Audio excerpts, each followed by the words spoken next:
ನಮಸ್ತೆ friends, welcome back to my channel. ಇವಾಗಂತೂ white hair ಅನ್ನೋದು ಚಿಕ್ಕ ಮಕ್ಕಳಿಂದ ದೊಡ್ಡೋರವರೆಗೂ ಕಾಮನ್ ಆಗಿಬಿಟ್ಟಿದೆ. ಸೊ ಇವತ್ತು ಯಾವುದೇ ಒಂದು ಕೆಮಿಕಲ್ಸ್ ಇಲ್ದಲೆ ಮನೆಯಲ್ಲೇ ನ್ಯಾಚುರಲ್ ಆಗಿ ಹೇರ್ ಡೈನ ಹೇಗೆ ಮಾಡ್ಕೊಳ್ಳೋದು ಅಂತ ನೋಡೋಣ ಬನ್ನಿ. ಟೈಮ್ ವೇಸ್ಟ್ ಮಾಡೋದು ಬೇಡ, ಬೇಗ ವಿಡಿಯೋ ಸ್ಟಾರ್ಟ್ ಮಾಡೋಣ. ನಿಮಗೂ ಕೂಡ ಟೈಮ್ ತುಂಬಾ ವ್ಯಾಲ್ಯೂ ಅಲ್ವಾ, ಅದಕ್ಕೋಸ್ಕರ ಇದನ್ನು ಬ್ಲ್ಯಾಕ್ ಸೀಡ್ಸ್ ಅಂತ ಕರೀತಾರೆ. ಇದು ಎಲ್ಲ ಸ್ಟೋರ್ಗಳಲ್ಲಿ ಸಿಗುತ್ತೆ ನಿಮಗೆ ಈಸಿಯಾಗಿ, ತುಂಬ ರೈಟು ಏನು ಇರೋದಿಲ್ಲ. ಬ್ಲ್ಯಾಕ್ ಸೀಡ್ಸನ್ನು ನಾನು 1 ಸ್ಪೂನಷ್ಟು ತೊಗೊಂಡಿದ್ದೀನಿ.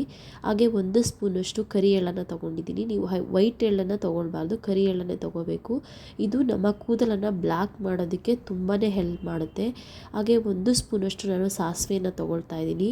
ಇವತ್ತು ನಾನು ತೋರಿಸ್ತಾ ಇರೋವಂಥ ಎಲ್ಲ ಇಂಗ್ರೀಡಿಯೆಂಟ್ಸ್ ಕೂಡ ನಿಮ್ಮ ಹೇರನ್ನು ಬ್ಲ್ಯಾಕ್ ಮಾಡೋದಕ್ಕೆ ತುಂಬಾ ಹೆಲ್ಪ್ ಮಾಡುತ್ತೆ, ಅದರಲ್ಲಿ ಡೌಟೇ ಬೇಡ. ಹಾಗೆ 1 ಸ್ಪೂನಷ್ಟು ನಾನು ಟೀ ಡಿಕಾಕ್ಷನ್ ಅಂದರೆ ಟೀ ಪೌಡರನ್ನು ತೊಗೊಂಡಿದ್ದೀನಿ. ನಿಮ್ಮನೇಲಿ ಯಾವ್ದು ಯೂಸ್ ಮಾಡ್ತೀರೋ ಆ ಟೀ ಪೌಡರನ್ನು ತೊಗೊಳ್ಬೋದು. ಇದು ಏನಂದರೆ ನಮ್ಮ ಹೇರ್ಗೆ ಒಂದು ಒಳ್ಳೆ ಕಲರ್ ಕೊಡುತ್ತೆ ಬ್ಲ್ಯಾಕ್ ಆಗೋದಕ್ಕೆ ಅಂತ. ಹಾಗೆ 1 ಸ್ಪೂನಷ್ಟು ಮೆಂತ್ಯ ತೊಗೊಂಡಿದ್ದೀನಿ.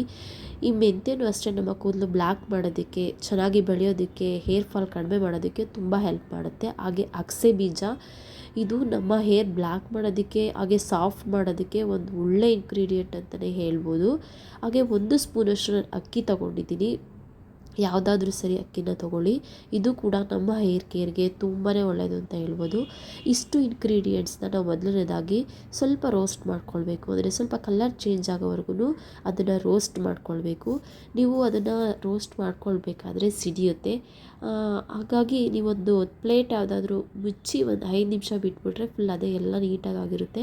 ತುಂಬ ಟೈಮ್ ಏನು ತೊಗೊಳ್ಳೋದಿಲ್ಲ ಫ್ರೈ ಆಗೋದಕ್ಕೆ. ಹಾಗೆ ಮನೆಯಲ್ಲಿ ಘಾಟ್ ಆಗೋದು, ಹೊಗೆ ಆ ಥರ ಏನೂ ಆಗೋಲ್ಲ. 5 ನಿಮಿಷದಲ್ಲಿ ನೀಟಾಗಿ ಎಲ್ಲ ಕೂಡ ಫ್ರೈ ಆಗುತ್ತೆ. ಸೊ ಖಂಡಿತ ಫ್ರೆಂಡ್ಸ್, ನಾನು ಇವತ್ತು ತೋರಿಸ್ತಿರೋವಂಥ ವಿಡಿಯೋ ನಿಮಗೆ ಖಂಡಿತ ಹೆಲ್ಪ್ಫುಲ್ ಆಗುತ್ತೆ. ವೈಟ್ ಹೇರ್ಸ್ ಬರ್ದಲೇ ಇರೋ ರೀತಿ ತಡೆಯೋದಕ್ಕೆ ಇವತ್ತಿನ ಈ ಟಿಪ್ಸು ನಿಮಗೆ ಖಂಡಿತ ಹೆಲ್ಪ್ ಆಗುತ್ತೆ. ವೈಟ್ ಹೇರ್ಸು ಬಂದ ಮೇಲೆ ನಾವು ಹೇರ್ ಡೈ ಹಾಕಿ ಪರದಾಡೋದಕ್ಕಿಂತ ವೈಟ್ ಹೇರ್ಸ್ ಬರ್ದಲೇ ಇದ್ದಾಗೇ ನಾವು ಮುನ್ನೆಚ್ಚರಿಕೆ ಕ್ರಮಗಳನ್ನ ತಗೊಂಡ್ರೆ ತುಂಬಾ ಹೆಲ್ಪ್ ಆಗುತ್ತೆ.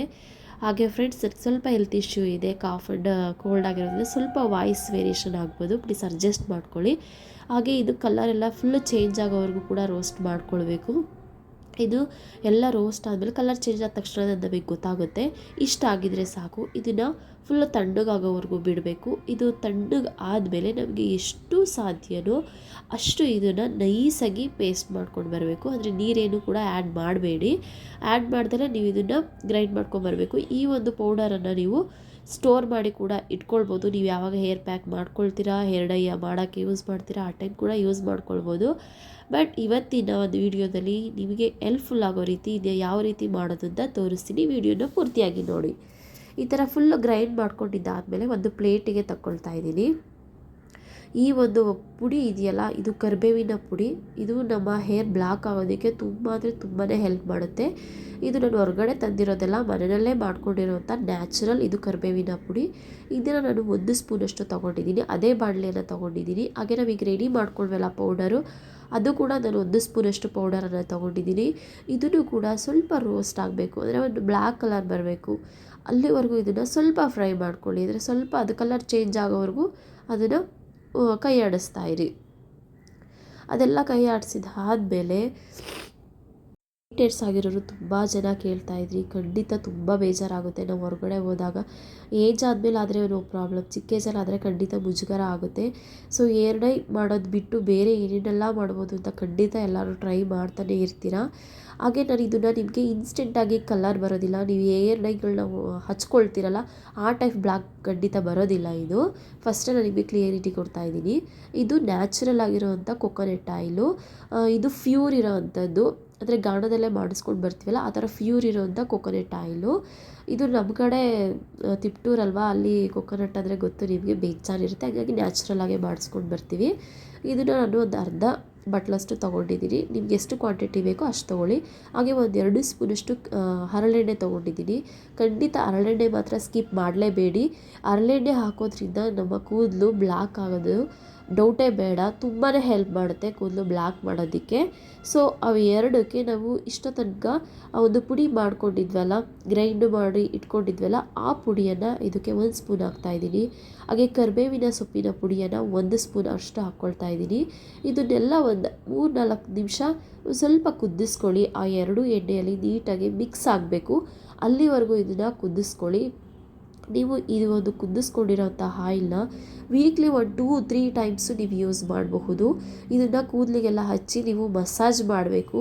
ನೀವು ಹಚ್ಚೋದಕ್ಕೂ ಮುಂಚೆ ಬಿಸಿಲೇನಾದರೂ ಇದ್ದರೆ ಬಿಸಿಲಲ್ಲಿ ಒಂದು 5 ನಿಮಿಷ ಇಟ್ಟು ಆಮೇಲೆ ಹಚ್ಚಿ ನಿಮ್ಗೆ ಇನ್ನೂ ಒಳ್ಳೆ ರಿಸಲ್ಟ್ ಸಿಗುತ್ತೆ. ನೀವು ಇದನ್ನು ಸೋಸೋ ಅಂಥ ಅವಶ್ಯಕತೆ ಇಲ್ಲ, ಹಂಗೆ ಒಂದು ಬಾಟಲಲ್ಲಿ ಸ್ಟೋರ್ ಮಾಡಿ ಇಟ್ಕೊಂಡ್ರೆ ಇದೇ ಕೆಳಗಡೆ ಬಂದು ಕೂತಿರುತ್ತೆ ಮತ್ತು ಇದರ ಅಂಶನೂ ಕೂಡ ಆಯಿಲಲ್ಲೇ ಇರುತ್ತೆ. ಬಟ್ ನಿಮಗೆ ಕಂಫರ್ಟಬಲ್ ಇಲ್ಲ ಅಂದರೆ ಬೇಕಿದ್ರೆ ನೀವು ಅದನ್ನು ಸೋಸ್ಕೊಂಡು ಒಂದು ಬಾಟಲಲ್ಲಿ ಹಾಕಿ ಕೂಡ ಇಟ್ಕೊಳ್ಬಹುದು.